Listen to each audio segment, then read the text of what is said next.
నేను catering business చేస్తాను.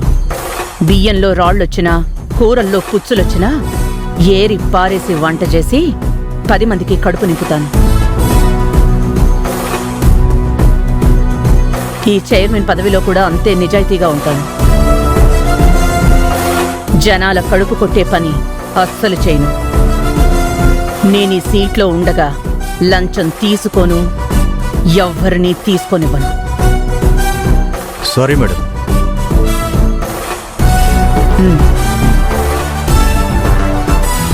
ఈ విషయం బాపినుడు గారికి చెప్పాలి.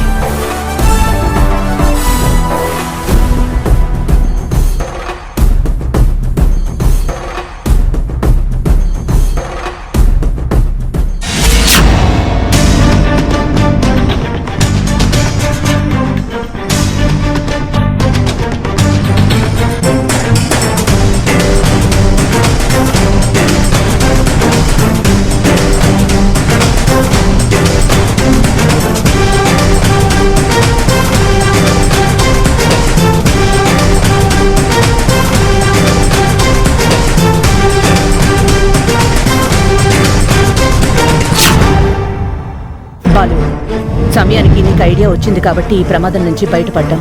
అత్తయ్య, చాలా చాలా టెన్షన్ పడిపోయాను అత్తయ్య. అయినా ఇలా జరిగింది ఏంటి అత్తయ్య? నువ్వే అన్నావు కదా బాలు, బాపినీడు సమస్యలు సృష్టిస్తాడని.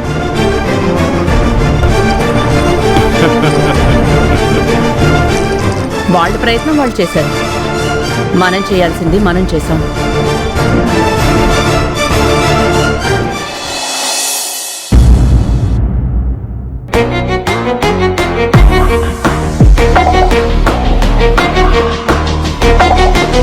డాడీ, అన్నపూర్ణ లంచంతో ఏసీబీ వాళ్ళకి దొరికిపోయినట్టు ఇంకా ఫోన్ రాలేదేంటి డాడీ?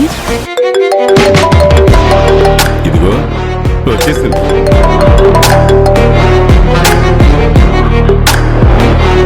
ఇలా మామూలు కాల్ చేసేవంటి రమాకాంత్, వీడియో కాల్ చేస్తే ఏసీబీ వాళ్ళు అన్నపూర్ణను అరెస్ట్ చేసి తీసుకెళ్లిన విజువల్స్ చూసేవాళ్ళం కదా. మీరు అనుకుంటున్నట్టు ఇక్కడేం జరగలేదు సార్. లోపల ఏసీబీ వాళ్ళు చెక్ చేశారు, కానీ మీరు పంపిన డబ్బు కనిపించలేదు. ఏంటి, డబ్బులు కనిపించకపోవడం ఏంటి? ఏమో సార్, అదే ఆశ్చర్యంగా ఉంది సార్.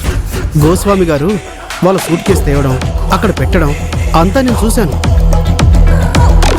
వెంటనే ఏసీబీ అధికారులు వచ్చారు. అన్నపూర్ణ గారు బయటికి రాలేదు. ఆవిడ మేనల్లుడు కూడా అక్కడే ఉన్నారు సార్, కానీ డబ్బులు మాత్రం మాయమయ్యాయి. అన్నపూర్ణ గారిని మీరు చాలా తక్కువ అంచనా వేస్తున్నారు. జాగ్రత్తగా ఉండండి సార్.